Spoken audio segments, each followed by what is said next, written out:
Welcome to another live session at the Blunt Lab. I am Al, joined by my brothers Gabe and Marcus. What's going on, fellas? What's up? That's about 2-3 weeks in a row with this tune. Not too bad. Hey, our brothers Rick and Matt are not here with us today. Obviously, they have some family things to tend to. So please keep them in your prayers, if you will. Sure. Let's get this rock. Let's get this thing rocking. Let's start off with this. It's just one of those things that they just put in your face, type deal, and expect you to not give a damn. But let's roll clip on this ad that I saw on social media. We're not going to play the whole thing. We're just going to play the end of it.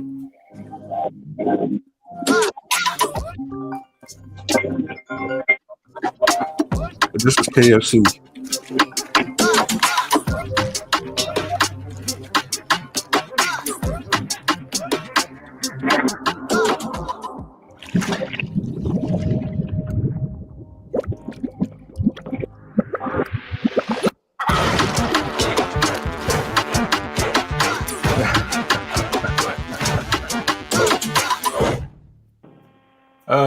So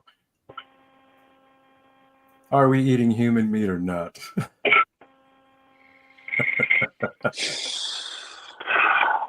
At this point, I wouldn't be surprised. I mean, when I think about it, when you think of the amount of human beings walking around that eat meat, are there enough farms with enough animals to provide all the meat that is consumed, especially chicken? Whether you're getting human meat or cloned meat, whatever the case may be. But I mean, if it's a 2-minute commercial, so if you go ahead, check out, there's a build up to them dipping homeboy in batter before, you know. I don't know, man. The symbolism is ridiculous on that, though.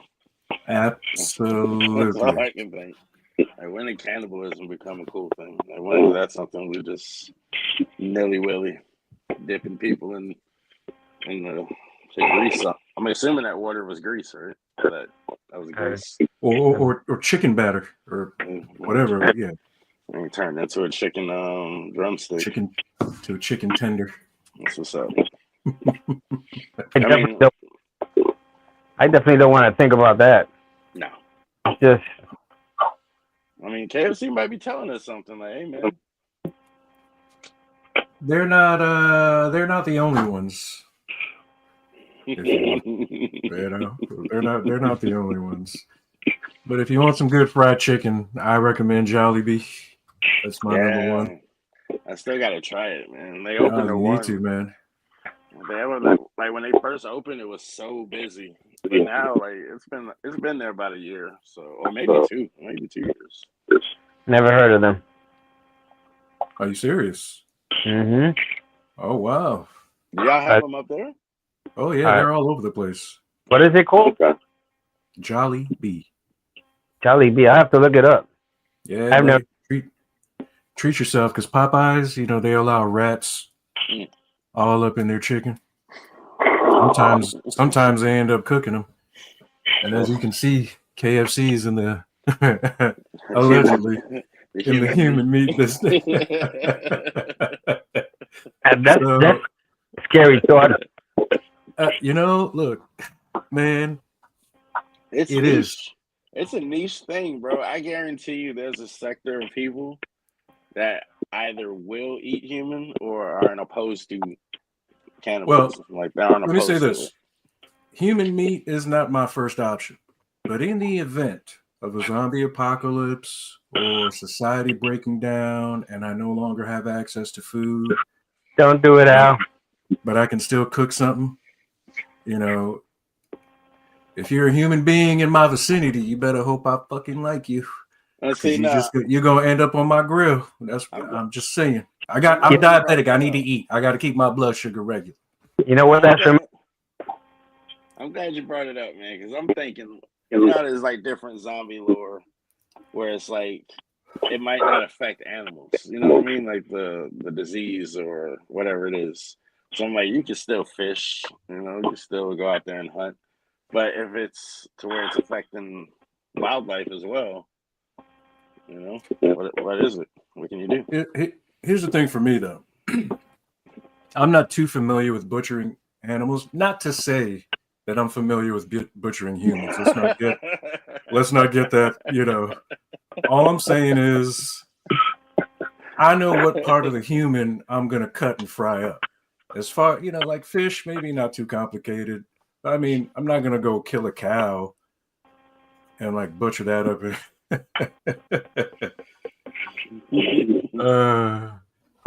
Yeah, the Jollibee, yeah, yes, sir. You know, it Al, is. Tastes like pork. We do taste like pork. that Who's saying that though? Who's saying that? Who's the person gauging like, oh, human is similar to pork? did it. What's that, Gabe? It's got to be somebody that tried it. I mean, look, man. Sometimes it's not on purpose. You never know what people cook. That's why I stopped eating at people's house. You know, I stopped eating street food because essentially I was eating some street food. I didn't know that the meat that I was eating was human until it was in my mouth. Yeah. You know, you got to be careful. It might be human, and depending on if the area is poor, it might be rat. So you just don't eat street food. If you're visiting a country, just don't eat street food. You know, if you don't know the person cooking it, I recommend you don't eat it because you don't know where the meat came from. But depending on how the human is cooked, could be a little gamey, but it does taste like pork a little bit. Man. Pork/chicken. Oh man. But I'm just saying. Aren't there tribes that easier are cannibals? Man. I mean, the deer's gonna run from you. I mean, you know, I'm just saying. You better hope I like you, or that society just doesn't break down. There's tribes that are cannibals, right? Like there are tribes like that. Yeah. You know what that reminds me of, Al? Now you talking about that? What's that? The Walking Dead, 10 minutes. Hey, man. you can make human jerky. The meat, you know. I mean, look. I'm just saying. That's all I'm saying. Humans the easier game, dude. You know. Bro, they're easier to sucker and be like, hey, homie, I need some help. They come and try to help you. You snap their neck, you chop them up, throw them on the grill. Next thing you know, you're fully fed. Bro, we're out of pocket. That's all I know. The blunt matter, we out of pocket. Man. Stuff we talking about, now we talking about cannibalism, bro. We are out of pocket. This is KFC's fault. Hey, I think they're telling us something. That's what I believe so too. So just don't eat at KFC. You know, we don't know if it's true or not, just to avoid it, just to avoid any problems, just don't do it. Fair. Now, this next clip I want to roll into in certain instances, I would agree. But being that you explained who this young female was that sat next to this gentleman, I believe that this mother was in the wrong in this particular situation. In any other instance, I would side with her. But go ahead and roll this clip. Go ahead and roll this clip. Getting ready to take this next step. What concerns you the most? Girls. Them girls. Some girl out here. Jaden Daniels' wall. And her mama said, hey, honey, you're going to be the one who's going to go get him. And I know that sounds crazy, but I guarantee there's someone out there who's trying to get their hooks into Jaden Daniels. So thank God he got a mama like me, because it ain't happening. Now, for those that don't know, there was a clip of, I think they were at a basketball game. Mm-hmm. March Madness. Oh, yeah. So it was Jaden Daniels and what was the young female? Juju Watkins. So Juju Watkins is seen sitting next to Jaden. They're chatting it up. And then not too long after that, Jane Daniels' mom's is seen sitting in between them, separating the two. Now, as a mom, as a parent of any athlete in Jaden's position, I would agree. Oh, here we go. To get selfies and autographs. Right, Juju's not going anywhere. Jaden Daniels isn't going anywhere. They're hanging around for Cal and Mississippi State. So later on, the mom is seen sitting in between them. Now, if this was any other female, the mom would be in the right because the position that Jaden is in, you don't want some random hoe coming up. You heard what she said. You know there are chicks out there. Yeah, she is. Rick says Jaden mom is wild. Yes, she is. Yeah. Hey, we miss you, Rick. But he in this instance, Juju has her own money. Juju stands to make her own money. So she's already in a good position. So in a case like this, as a parent, I would allow that to go down. Now, if it was one of the Kardashian hoes rolling up trying to sit next to the, get the fuck out of here, bitch. If it was some random white bitch trying to come up, try to get into that black empire, get the fuck out of here. If you weren't here in the beginning, get the fuck out of here. Now, again, Juju is an athlete herself, making her own money. She has her own money. So in an instance like this, why would you even try to cock block in this instance? Sure. Hey, and shout out to Juju, man. She just tore her ACL like last week. Yeah, we pray for a speedy recovery. We hope that she's all right. You know, like, look, to Jaden's mom, no knock to you. You know, any other chick, I would side with you. But a girl who's already like establishing herself, who's all pretty much somewhat established already, why would you even block that? Like, and you know what? To be fair, it could have been innocent, or it could have just been, you know, friendly conversation. And like, obviously, two high-profile people being spotted together, it's going to lead to, you know, rumors, speculation. Speculation. But either way, though, the optics of it make it look a little crazy. But, you know, now as a parent, Gabe, I know you have a daughter yourself. If she was an athlete, would you essentially cock block her? I mean, I don't know how else to put that. I could see both sides of the coin, but I mean, as a parent, bro, you tend to want to protect your kid, and it don't matter how old you are or how young you are. That's just something that's an instinct. You know what I'm saying? I think that was the case there. I think that she saw something she didn't like, and she was out there protecting her kid. That's true. I don't. I hear that. But she's still cock blocking. You know, Juju's a beautiful young lady. Definitely was. Sorry. Daniels is here. Well, she started to leave. I was watching her, and then I think she saw Jaden. So Juju's like, so you know all those amazing things. Oh, look at her. She pointing to the cameras too. She's like, yeah. Jade's like, damn, mom. Hey. Not to speculate or, you know, the rumors or whatever, but they look good together, though. Hey, I know my man wasn't happy. Of course he wasn't. Of course he wasn't. I mean, mama's boy or not, like, come on, man. You know, again, if it was just some hoe, mom would be in the right. But someone of Juju's caliber or whatever you want to call it, like, come on, man. Like, why? She's just adding to what you already have, if in fact that is their intent. You know what I'm saying? But I mean, come on, man. Like Juju she's got a good NIL deal. I think she's got a Nike contract. Like Juju's she's doing well for herself. She's only like a sophomore too.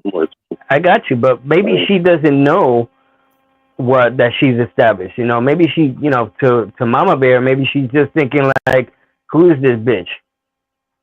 Well, you know, that could be true too. Could be true too. She may not know.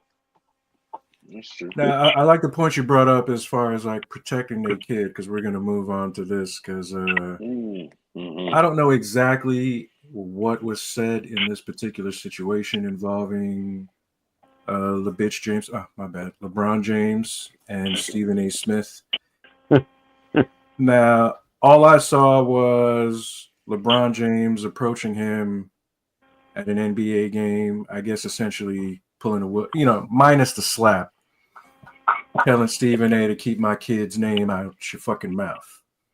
Now, I know you and Matt had mentioned in the chat that I'm not a fan of Stephen A's either. I mean, I don't hate him as bad as I did. What was that old white dude? Skip. Yeah. That punk ass bitch. I don't hate him as much as but there are things I agree with Steven on, and there are things I disagree with him. But now, with what both these guys do for a living, me personally, LeBron didn't have any right going up to that dude. Now, if I don't know what you guys said, you mentioned something about him being. What I heard was when LeBron, I heard Stephen A. mention that when LeBron approached me, I wasn't speaking to LeBron James, the player. I was speaking to LeBron James, the father, because that's how he was approaching Stephen A. and confronting him. Now, if Stephen A. was talking about your son, that was basketball related, you have no right to go and dude, what are you, a gangster all of a sudden? Nobody's scared of him. Who's scared of LeBron James? Who is LeBron James going to fight? But I mean, again, the way from what I saw, the way that I'm guessing the way LeBron took it was for one, he started off was I'm not talking about LeBron James, the basketball player. I'm talking about him, the father. He essentially, what I gathered from it was having Bronny on the team is hindering him to a degree, or I don't know. It felt he felt like he was questioning his decisions as a father, and it's that has nothing to do with basketball, And I mean, in a sense, he's doing because he is one of the best players ever, and in a sense, basketball. In a sense, if that's the case, it's if you're a dad, you have your kid's best interest at heart. So if he's pointing out that it wasn't in Bronny's best interest to be brought onto the team, it should have been in the G League. That's not really. I mean, yeah, it is, but it's not really the way he took it. If that's how he took it, come on, dude. He's just telling you the truth. Nothing he said is untrue. And if you really had a problem with the dude, you approached him in a basketball game in front of cameras. If you had a problem with him questioning your manhood, your household, your son, you approach that motherfucker in the parking lot. And you slap him on the mouth. There's other instances of this kind of thing. You remember LeVar Ball, the Ball brothers dead. There was a lot of people questioning his decisions and what he was doing. But look at his boys. Look how good they all turned out. So it's as soon as he shut the fuck up and stepped to the side. And the thing with LeBron, he doesn't come out okay, before Bronny got in the league, he was oh, he can play in the league, he's this and that. Of course, he's gonna hype his son. But since he's been in the league, if you're gonna critique Bronny, the basketball player, that's cool. LeBron, the basketball player, that's cool. But once you start questioning decisions that are made in a household, or I don't know, maybe he's saying oh, his influence, that's what people say that LeBron got his son drafted. But I'm yeah, but no, these GMs and these coaches, they don't have games to play like that. Regardless of how you feel about LeBron and what he can bring you, if you make a bad decision with a draft pick, it wasn't he was the number one pick. He was picked 50. There's no expectations with that outside of him being LeBron's son. And he's doing well in the G League. And I understand it to a degree, him playing in the league, maybe he's not ready. And maybe you just do it for the moment, father and son on the court together. That's cool. But I feel like he's done right by Bronny, man. For one, he's in the NBA. Now that he's in the G League, he's doing great. that's where yeah, he's doing great, and that's probably where he should have started. And I'm pretty sure that's what Stephen A was trying to address. Like, if you have your son's best interest in heart, why not? I You, see what you're saying. do it like they do with the boxers. You know what I'm saying? Mm. Before I get you in there with a real slugger, let's have you get the feel a little bit, and then boom. You know what I mean? But to be fair, like some cats, I don't know how I want to say it. Like some cats, they need to learn on the job. Like maybe Bronny wouldn't. Maybe he's more advanced in the G League because he had the NBA experience. You know what I mean? I just feel like the way Stephen A was approaching it, I felt like he was talking to him like he knows what's best for his son. Maybe that's what he was taking from it too. It's like, I'm telling you what I'm saying is facts. This is what you should do. And it's like, and Stephen A. Stephen A. isn't the only one saying this. No, that's true.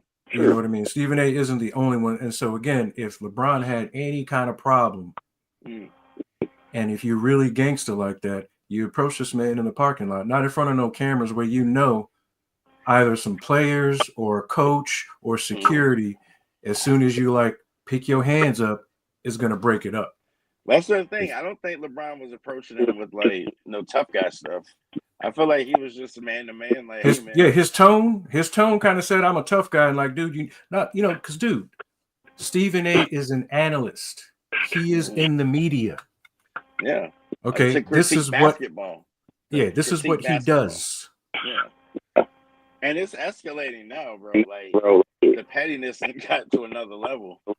Stephen A. and Pat McAfee are they're, I guess, adversaries. Good segue. Yes, play it. He went on Pat's show, and even Stephen A. was talking about if LeBron would have done something, he would have swung on him or something. It's like, bro, calm down.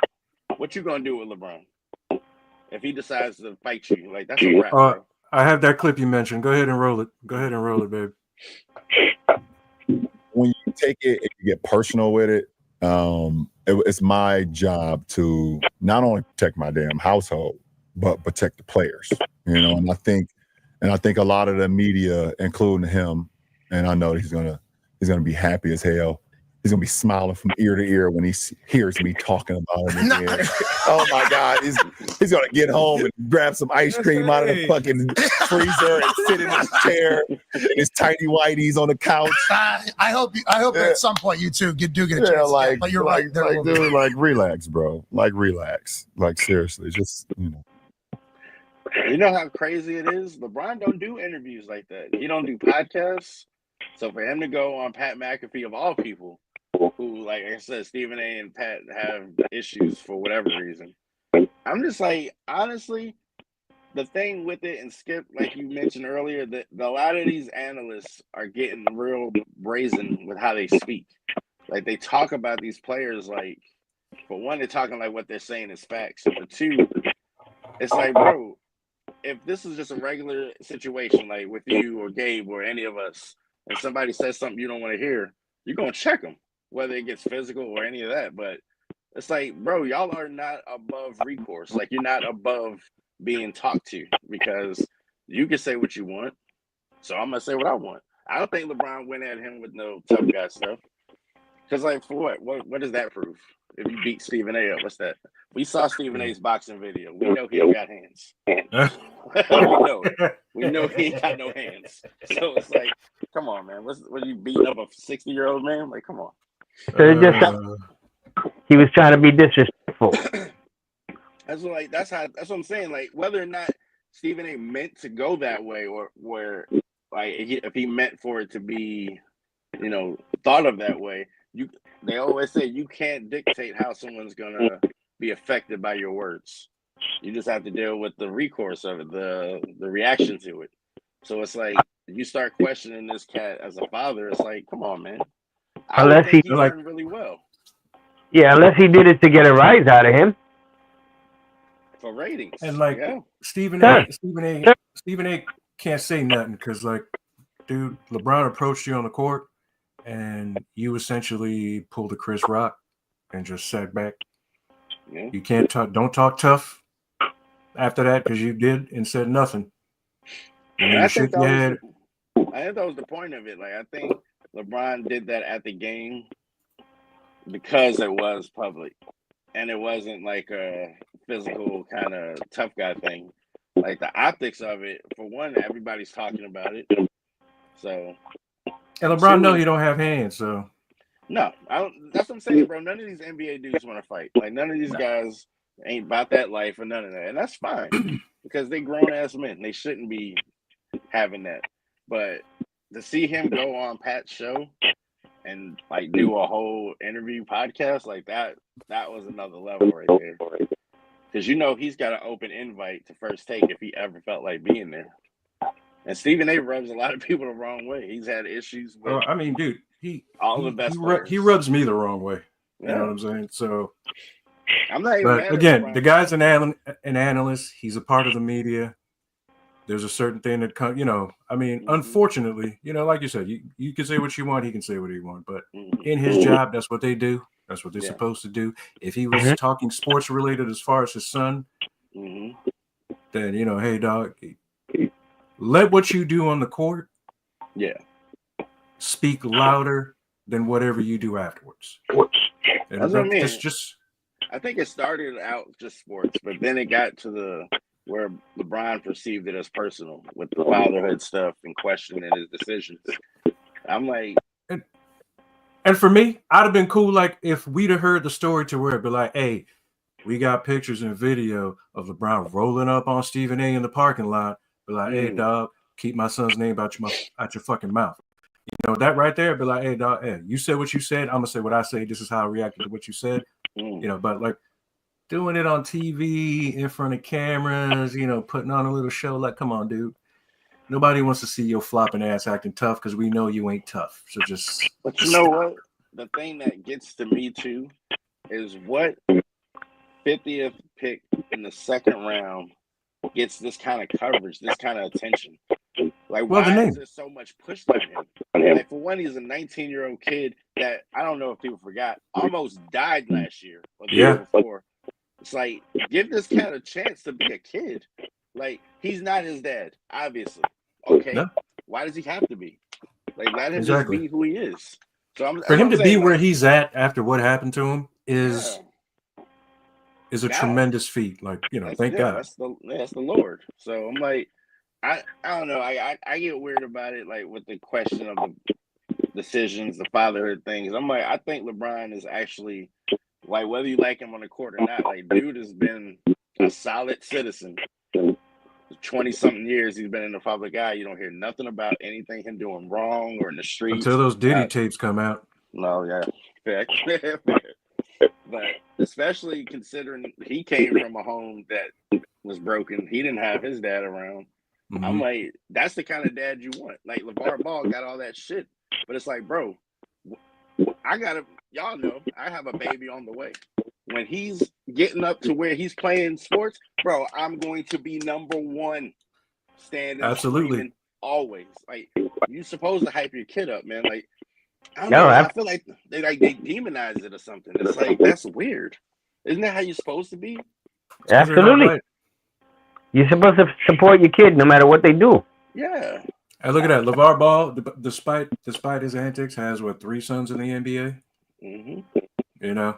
Everybody talking shit about him. What do you have compared to that? Now, granted, I don't like his antics, but everyone that's talking shit about him, like, he has 3 sons in the NBA. Yeah. Who are good. They're successful. You know what I mean? Melo's one of the best point guards in the league. Bronny is getting this kind of coverage regardless of where he got drafted because of his name, solely because of his name. He knew this is what it was going to be coming into the league. LeBron knew this is what it was going to be having him, because look at what LeBron is to the league. You mean to tell me his son's not going to get any attention? Why do you think Jordan's kids stopped playing ball? Because they knew what it was going to be coming into, like, your dad was, and will always be the NBA to me and to a lot of people. That's facts. So if you're his son, when you come into the league, like, dude, I expect, Yeah. So I think Bronny, to be fair, he's not going to be his dad, but I think Bronny's going to be a solid player in the league, bro. Yeah. Look what I mean, dude, he's killing it. He's got the one thing that you can't teach. He has instincts. He has vision and instincts, like defensively, offensively, whether he can shoot well or he's making the shots or whatever. Like, he's got great vision and he's got very good instincts on the court. Like, that's natural. That's like, you can work with everything else, you know? Now, moving on from the Jameses, let's wrap up this sports thing. This next thing really doesn't really require much attention. Now, if you've been watching for the past 30 minutes, I'm pretty sure this Giants logo is pretty obvious and in your face. The Giants have recently made a decision that essentially is disgusting to me. It's disgusting. It's stupid. Like, my sister has expressed her happiness and joy over this because she loves Russell Wilson. Mm-hmm. Russell Wilson is a waste. All right. Now, I understand, what you and Matt were saying in the comments. Look, we just signed Jameis Winston. Is that not enough of a clown show that you want to bring Russell Wilson in? Yeah. Is he better than Daniel Jones? Probably. But at this stage in his career, what does he bring to the team? He's not coming here to win a ring. So we just gave him $10 million for 1 year. That's the low come play here. Quarterback. I mean, like Joe Burrow and Josh Allen, these guys make 60. Dude, that could have went to a young offensive lineman that could probably block better than Evan Neal or something. So you mean to tell me you got money to waste on Jameis Winston? I don't know how much they gave that bastard. I think now you signed 4 or 8 million, something like that. So you mean to tell me that there aren't young, good players that you could have paid? But they've got like 2 quarterbacks taking roughly $18 million for your quarterback. Like, that's actually pretty fair because most, like I said, Dak makes 60 a year. Like Joe Burrow, Josh Allen, these guys up there. Now, I love the Giants. But as far as season 2025 is concerned, as long as Russell Wilson is a New York Giant, my allegiance will be with Patrick Mahomes. Let me say this, though. I do want to say this about Russ. I'm okay with the Russ signing on one contingency. If you don't get your quarterback of the future in this draft, I'm out.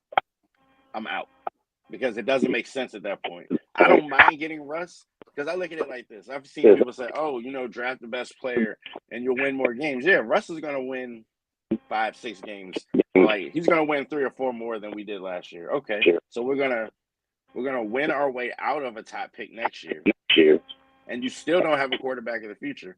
Now, the reason I'm not upset with the Russ signing is it's a 1-year deal. It could be 20-something million. It's 10 on the base. Now, if it had been a 3-4 year contract, I'm done. I'm done. That's nonsense. Look, but you get Russ, and think about it. You got Russ. You got Jameis on a 2-year deal. You draft Shador, or that's the one quarterback I'd want. I wouldn't want Jackson Dart. Jalen Milroe kind of interests me too. But you draft the quarterback. You got Russ. You could trade Russ during the season to a quarter. Quarterbacks get hurt every year. You got Jameis on a 2-year. So you got Jameis next year too. And they said it's going to be an open competition. That's the thing. Like, you can get into this guy, bro. What if Jameis beats him out? I'm not willing to justify anything with this Russell Wilson signing for the simple fact that Russell Wilson, according to other players, is a cancer. There's a reason why people don't like him. Okay, we have young players on this Giants team. Why would you bring someone like Russell Wilson to But he might have been humbled though, because he was like that in Seattle. Because he's light skinned, dude. He's light skinned. But Pete Carroll allowed it. He didn't get over in Denver and Pittsburgh. Tomlin ain't dealing with that. Yeah, that's what I'm saying. I think there's something to it. Like, I've seen these rumors out, like them trying to get Travis Hunter and Shador. Like you get Travis and then trade back up to the top 10 to get him. I second that motion, Hugh. Hugh says the Giants are fucking up big time. I totally agree, dude. I totally agree. I'm over the Saquon part of this because that's the thing. Yeah, that's done. That's done. That's what I'm saying. I don't hate the Russell Wilson signing as long as you're getting your quarterback of the future. Because I don't mind Russ being. But here's my thing, Marcus. You just said they signed Jameis to 2 years, right? There's no need for a Russell. Isn't Jameis younger than him? But I mean, I would argue that Jameis is just as good, if not better. But they might view Russ as better, and it's a trade chip. You got to remember that, bro. Every season, somebody's contending for a Super Bowl playoffs. Their quarterback gets dinged up, hurt. Now you got two guys that might look attractive to a team that needs a quarterback. You know, you could always get more draft capital. I don't know. Call me old-fashioned, but for me, I believe in investing in young players. They could put that money into young players. I mean, if you just signed Jameis, you still have Danny DeVito Jr., who knows the playbook by now. Yeah. You have to teach Jameis the playbook right now. All right. Mm-hmm. If the intent is to draft a quarterback, this Russell Wilson thing is an effing waste. It's just a waste. And again, the guy's a cancer in the locker room. Dude, Marshawn Lynch, one of the truest G's in the league, right? Yeah. This dude, just look it up yourself. You don't even have to take it from me. He tells you what kind of person Russell Wilson is. There's no humbling a conceited bastard like that. No humbling. No matter how long as far as he's concerned, he has a Super Bowl ring, so he has the right to continue to be a light-skinned bastard with an attitude. We don't need that. You know, Malik Neighbors doesn't need that. Any young player we're about to draft, any young players on the team, they don't need this dude. It causes division in a place where you don't need it. As a fan, you want the team. I want the team to win, dude. So for 2025, as long as Russell is up, here you go. Patrick Mahomes is my dude. Well, I'll say this. If there's one thing that Russell Wilson, he's a little washed. I'm not going to sit here and act like he's straight washed. Like 2015 Russ. But he can throw a really good deep ball. And we've got a lot of speedy receivers on this team. Like, I'll say this. This is the one thing I know about Russ. And that's why I was excited about Jameis to a degree.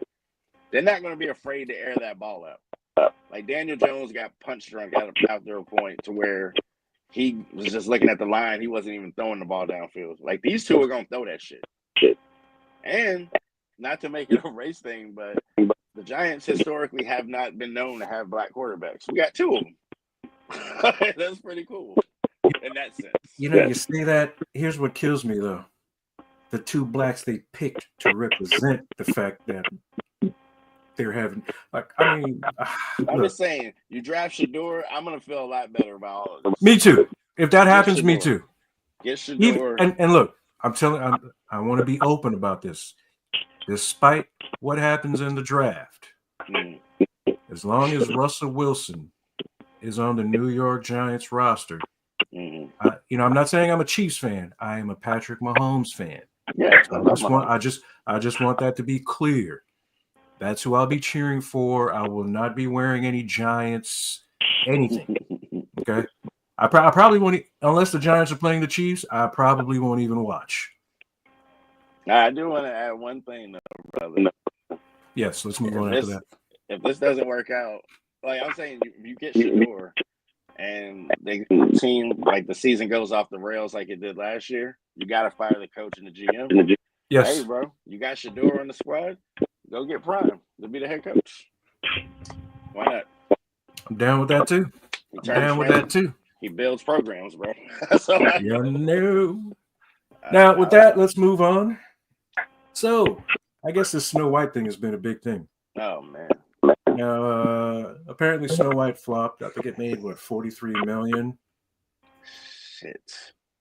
And with that budget, bro, they're taking an L. They're taking a couple $100 million L, bro. Yeah. No way around it.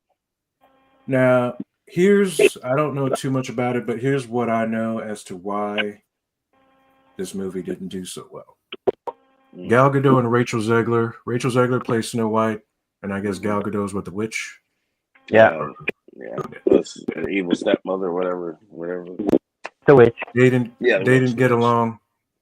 They don't get along. There's two reasons for that. Before I get into that, they said in the beginning what doomed the movie off start was Peter Dinklage. So Peter Dinklage, and he quotes, "You're progressive in one way, but you're still making that backward story of 7 dwarves living in a cave. Have I done nothing to advance the cause from my soapbox?" Then he ends it with saying, "I guess I'm not loud enough," end quote. So initially, Disney had casted little people to play dwarves. This comment essentially got them all wiped off.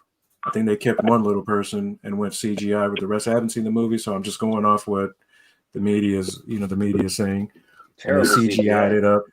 CGI looks terrible too. And then you go into the two main characters not liking one another. Now, I guess the reason they don't like one another, and this is alleged, I'm just going off what I'm hearing. Gal Gadot is pro-Israel. Rachel Zegler is pro-Palestine. I know Gal Gadot was a soldier in Israel. I know she was born there, if I'm not mistaken, or raised there. I don't know too much about that, but nonetheless, she's pro-Israel. So, that's going to clash. So you have your two top actors don't get along. Peter Dinklage dooms the movie off rip. All that money you spent only to make 44 mil or 43 mil, I guess it was. Tough. Have you heard anything, Gabe? Have you heard anything about it? Nah. Is it still in the movie theaters now? Or is it Yeah. It's still in movie theaters. I doubt it'll be in movie theaters for long. It's only the second week. I think it got released the 21st, like last Friday. It's tough, man. Disney to flop? Oh yeah, this is the worst Disney flop ever. Yeah, ever. Bro, this is one of the worst movie flops, like any studio. Because you look at their budget, it was close to $200 million. So they was saying like they have to get to at least 400 to even to break even. Bro, they not even make 100. There's so much backlash associated with the movie, and I've noticed like people hate Rachel Zegler. Like I don't know what it is with her. I know she said some things that'll like make people feel some kind of way, but people hate her. I'll say this. Now, I don't know anything else, but I do know this. Any person or anyone who speaks against the Jews and supports Palestinians, you get shunned. I mean, dude, you'll see people with pro-Palestine hats and T-shirts at like basketball games or football games, and they escort them out. But it's okay to have the pro-Israel. It's okay to say I love Ukraine. But say anything positive about the Palestinians, you will be shunned. If anyone thinks me wrong, I mean, I can't help what I see, so that's just what it is. Like, I'm like with the movie, because isn't Snow White's the original Disney production? Like that's what started the studio, right? Snow White in like 37 or something, 1937. It's definitely up there. Like, yeah. The idea of what that movie and that fairy tale is very antiquated. Like it is definitely outdated. So if you're gonna make it over, like lean into if you want to be progressive, lean into it. Or if you want to go straight story from the original, lean into it. So it's like, I don't know, the CGI dwarves was ridiculous. Like that was like out of pocket. And there are a ton of little people in Hollywood that could have played those roles just fine. It was that bad? Yeah, the CGI looks really bad. And they could have changed the story. Like Peter Dinklage said, they don't have to be living in a cave. It could be, living in a house or, you know what I'm saying? Like there's ways to work the story. Like I was like talking to my girl about it. There's a lot of movies that were cool 60, 70, 80 years ago that are not, they're going to be problematic now. Like Pocahontas. Can they tell that story the way that it was written? I don't think you can tell that story. Nah, Like, you I mean, gotta, when you think about the Snow White story, I mean, dude, she's 15, he's 31. and she said that she was like the prince is like a stalker and it's kind of this or kind of that. Like she was saying things that people obviously would think and know, but it was like I guess it was perceived that she was like shitting on the property. But it's like Disney failed in that regard too. Like you picked her, knowing that the backlash was coming. Lean into it with her. We're gonna switch up that story. We're retelling Snow White for a modern audience. That's how I always thought about it. It's like And some movies you can keep, straight as they were, like Aladdin. You can run Aladdin from the 80s to now. But like I said, Pocahontas is one. Can you tell that story the same way? and like, who cares if she's Spanish? I mean, she still looks white, so get over it. I mean, That's that's another thing too. Like I haven't seen the movie, so I don't know. But I know that Little Mermaid, was it Chloe Bailey? I know she got some heat because Ariel should be white, and I'm like, why? Where does it say that she's a freaking mermaid? That's not a real thing. Like, what color does it matter? You know what I mean? What So color I are think sea creatures? Yeah. there was definitely a big issue there when she came out because of her skin retarded. But I can't believe in this day and age we have to worry about shit like that. Exactly. Oh, we still do. I mean, like, I won't dive into it because we're going to talk Daredevil, but just recently, 2 young black twins killed in a sundown town in Georgia. They were supposed to be on their way, and so yeah. In today's day and age, let's see. Do you think this is about getting Archie next year? Asked Rick, our brother. Look, I mean, I think Marcus had mentioned it before. Like the people who are in charge this year probably won't be in charge next year. So it's either get what you're going to get now or. And bro, if I'm not mistaken, I'm pretty sure Arch Manning came out and said he wants to play 4 years. Like he wants to stay in school until he's a senior. He's only a junior this year. Like he'll be a junior at the end of this season. Unless he has a change of heart and it's like, hey, I want to go pro. And that would be cool if the Giants to get the legacy. But again, you have to be bad enough to do that. Yeah. And the people making those decisions will not be making those decisions next year if you're that bad again. So I don't know. We'll see how that works. That's playing with fire. I don't think that's worth it.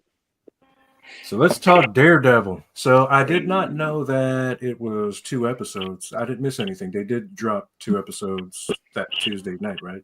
Yeah. Okay, good. That was 5 and 6, correct? Okay. So episode 5 is essentially a day in the life of Daredevil going into the bank. I heard some folks calling this a throwaway episode.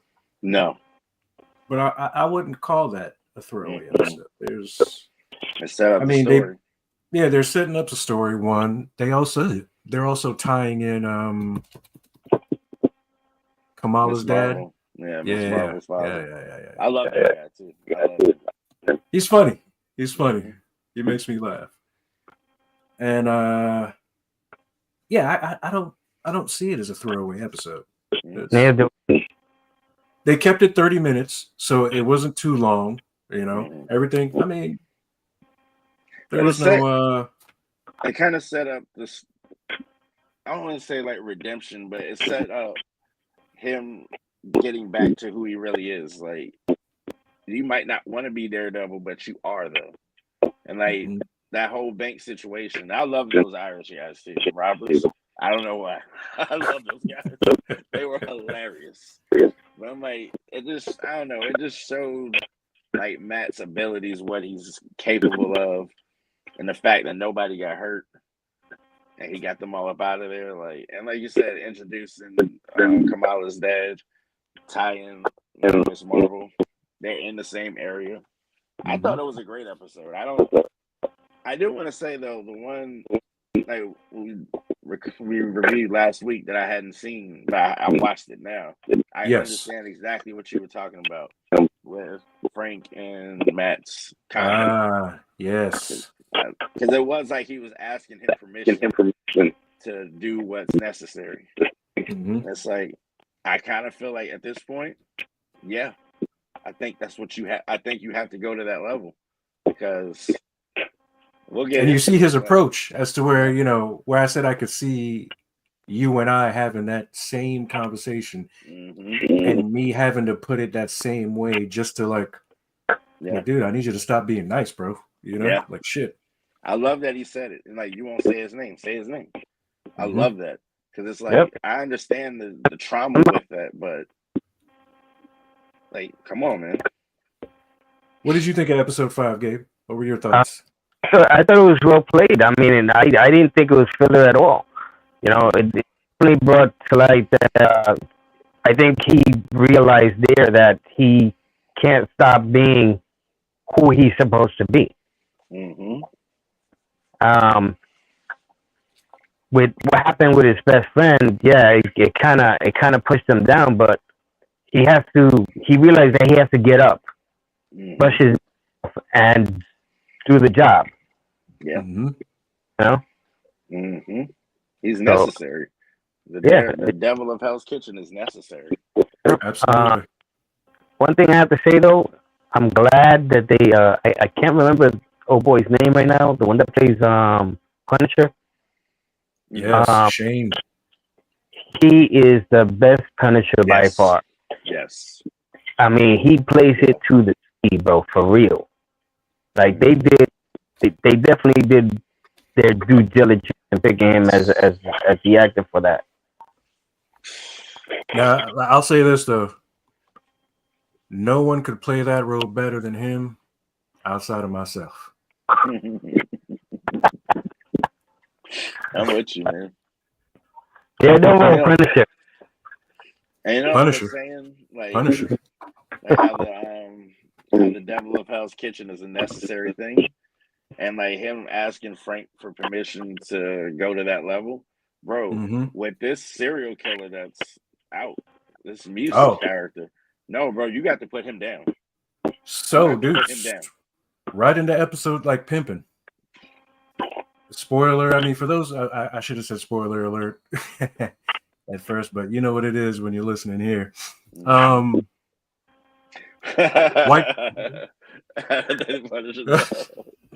he can wear a wig. You can put a wig on him. I can put a wig on. Give him a nice hair unit. Hair system. But White Tiger, White Lion? What is it? It was White. Okay, yeah, his niece, bro. I thought we were gonna lose her, man. What? Dude, he was already draining her. I was like, oh my god! Like I was like, no. Yeah. I mean, she's supposed. I was like, no. I'm like, whoa, what? Yes. Like, come on. I was like, holy shit! I said, no, dude, he can't. Like the Muse. I'm not gonna lie. As a serial killer, I like his style. When you're able to take your victim's blood and add it to your art as a fuck you to the cops. Hey, to those two chicks. Oh, no. Are you the Muse? Can we take a picture with you? To folks like that. You got the picture. They got the picture they wanted. Yeah. You got the picture you wanted. And you know what? Those two victims, I don't feel bad for. I don't. You know what the news told you? Yeah. This dude is killing people. 60, upwards of 60 people? 60, bro. 60. Where's Spider-Man in all this, huh? Where's the tough guy?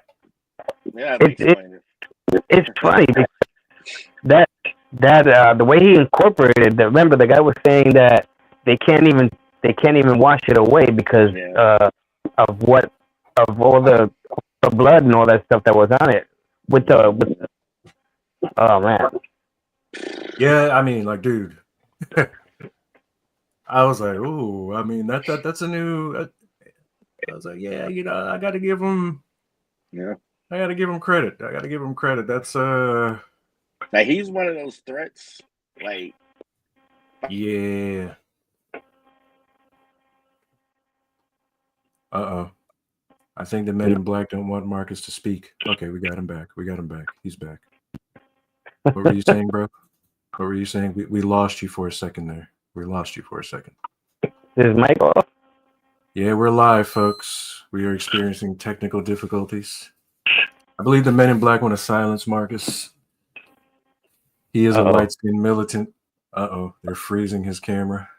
They sure did freeze this shit. They want to shut the light-skinned militant down. But I got a question though. There is one scene. Are you back, Marcus? No, go ahead. Let him work that through.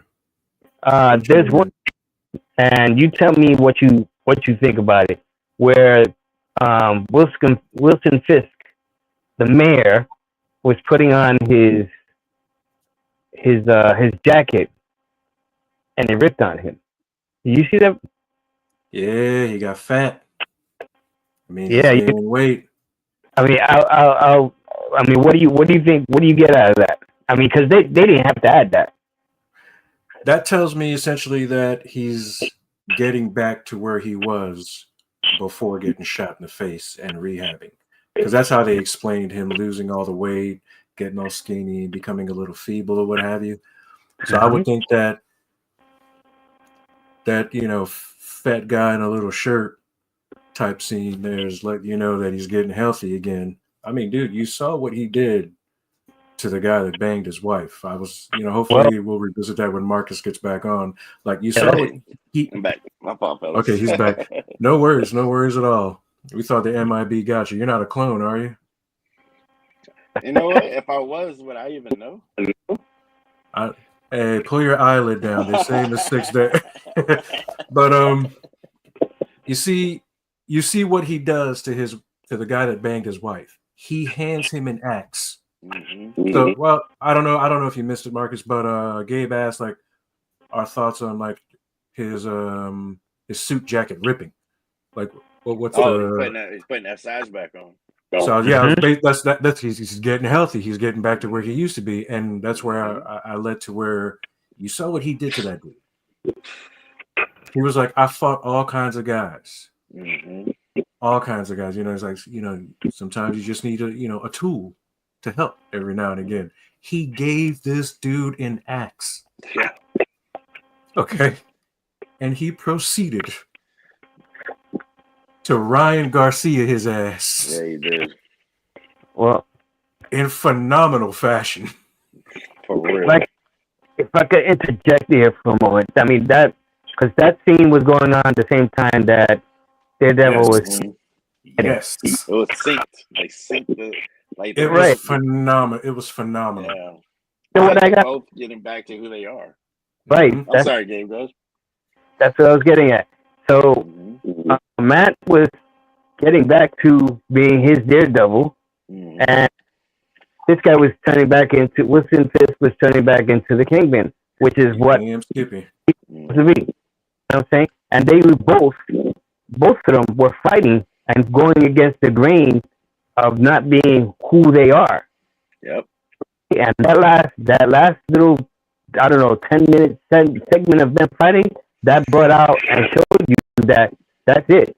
They can't hold it anymore. They're gonna be right back to where they were before.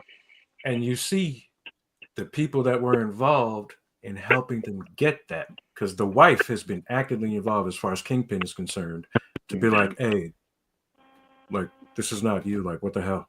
Right. And Daredevil, you see who he needed, from the Punisher to everyone else around him, especially White Tiger's niece. Yes. That young lady is a great actress. Yes. As far as like all the young girls, like the young, I don't know if they're going to be the young Avengers are concerned. Haley Steinfeld stands out, number one. That's my girl. She is phenomenal as an actress, playing her role, doing her thing.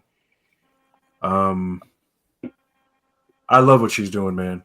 Yeah. I can't wait I can't wait for the future as far as she's concerned.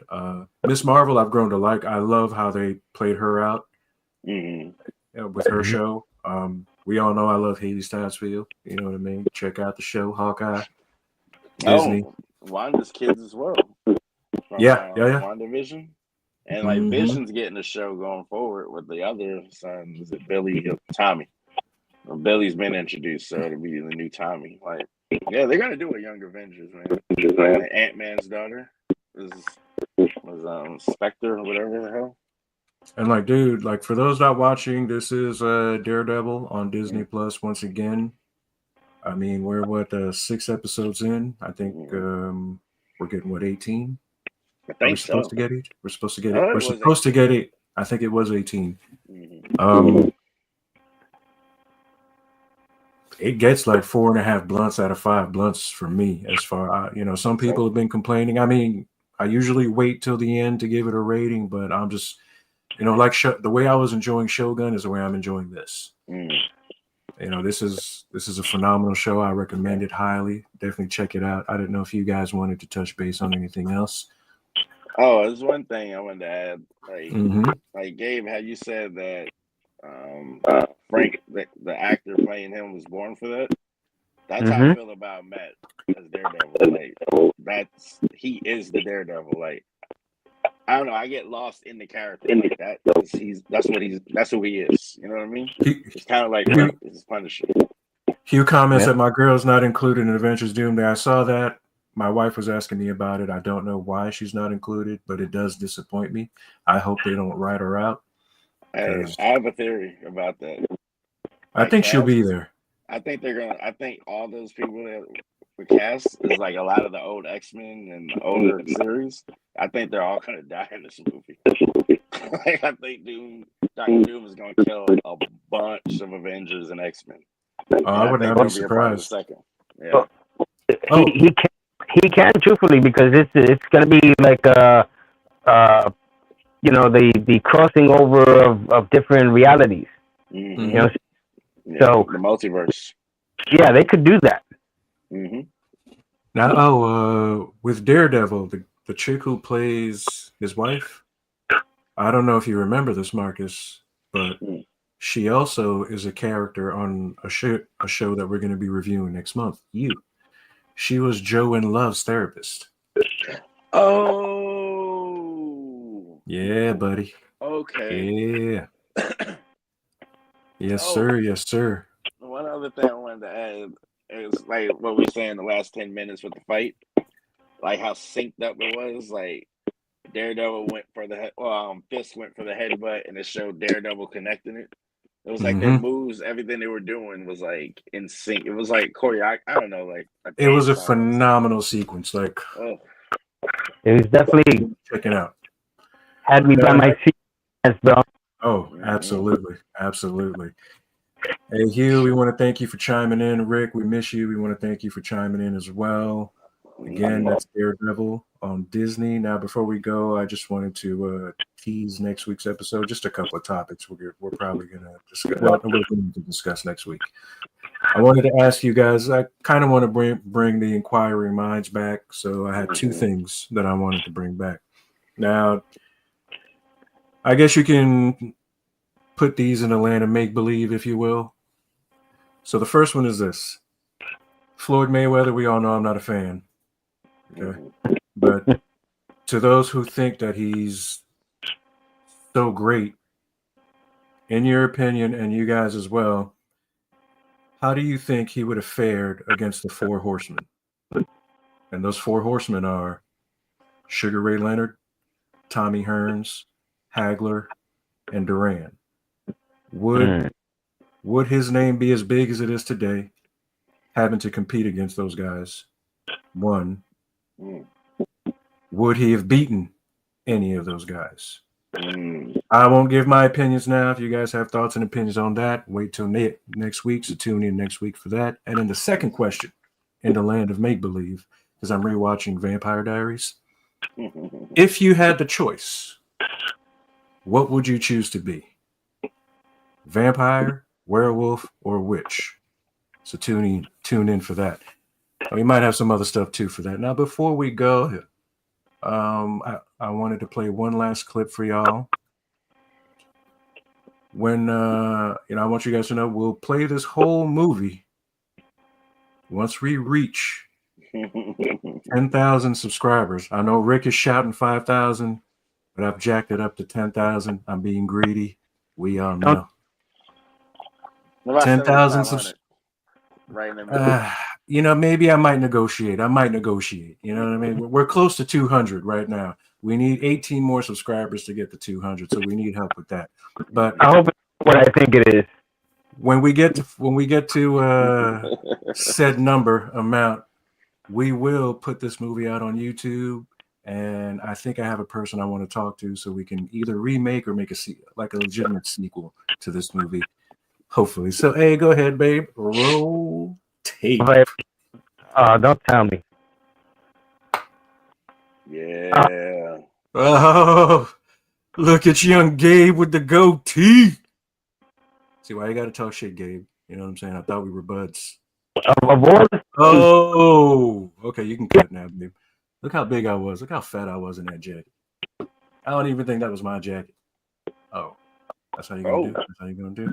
Hey. Oh. You like these scenes? Yeah, this is to be worthy right here, fellas. To be worthy. I hate you. Is it replaying again? It's like I hate you. I was hoping Matt would be here so he could get treated to that because I know he wants so much more. But I don't think that movie's ever going to make the light of day. I don't think we'll reach 10,000 subscribers.